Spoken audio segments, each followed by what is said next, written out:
Aladdin, one of the main Disney films I used to watch quite a bit. I loved the story, I loved the music, and I especially loved the villain. But when I put this thing through my reviewing system, will it hold up?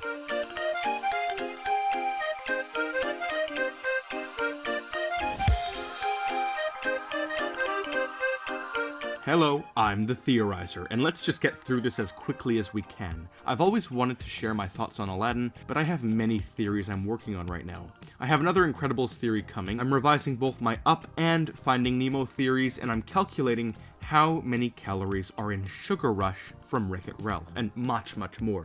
But let's keep on track. What is Aladdin about? It's about a poor guy who steals a lot, and a princess who has problems finding love.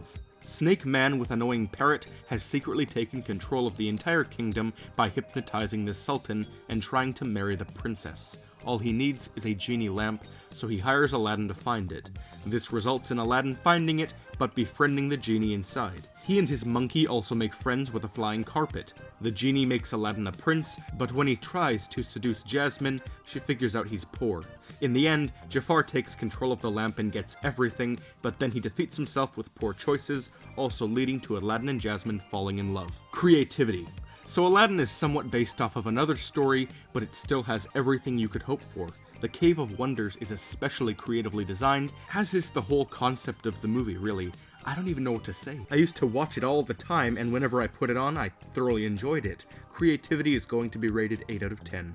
There is always room for improvement. Quality. Aladdin was made in the 90s, so we must compare it to films of that time.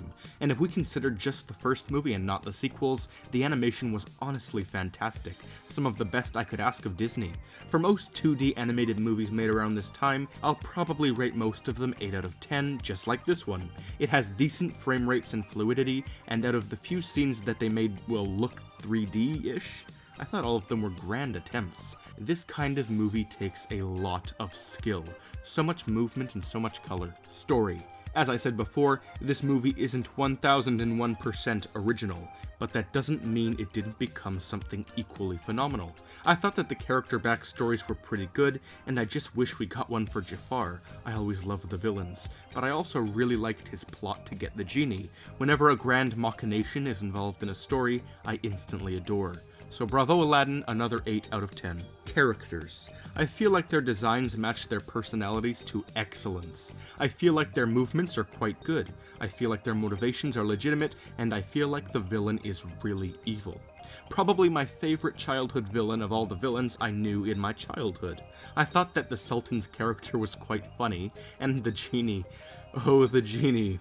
Robin Williams is perfect. His jokes just keep coming, and the way in which they just keep animating his improvisations cracks me up. He is the core of this movie's comedy.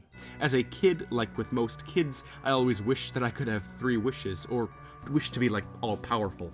It just seems so greatly cool, and so 8.5 out of 10. Popularity. So this movie was always quite popular, but nobody ever went too overboard with it. It's a classic. It isn't a poor movie, it's a good movie. It gets everything it deserves.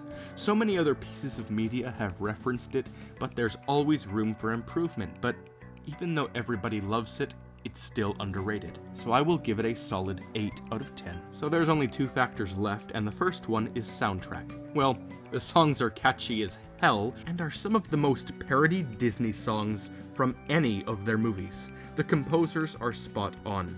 I've heard better songs, of course, but, well, I was going to give this 8.5 out of 10, but then I remembered that Prince Ali song, and oh my gosh, that was in my head for weeks. I also remembered that in my Frozen review, I said that Aladdin was better.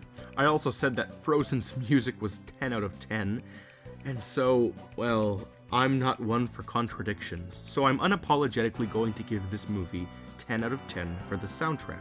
Why not? Sometimes I just have to jump out there and rate it really high. And the final point is theorizability. But here's just the thing. Most movies that are considered classics simply don't have a whole lot to theorize on. Like, I tried for weeks to dig out anything I could on this movie, and I simply couldn't. It doesn't try to hide anything. It's completely upfront about pretty much everything the story has in it, so today I will not be including theorizability as a factor. So compiling this whole review, we crunch Aladdin down into an 8.4 out of 10. An outstanding film, a B+. I love this movie. But what I want you guys to do in the comments section is comment the worst movie you've ever seen in your entire life. Do it right now. Even if you don't normally comment, just do it. I might review it. Until next time, I'm the Theorizer.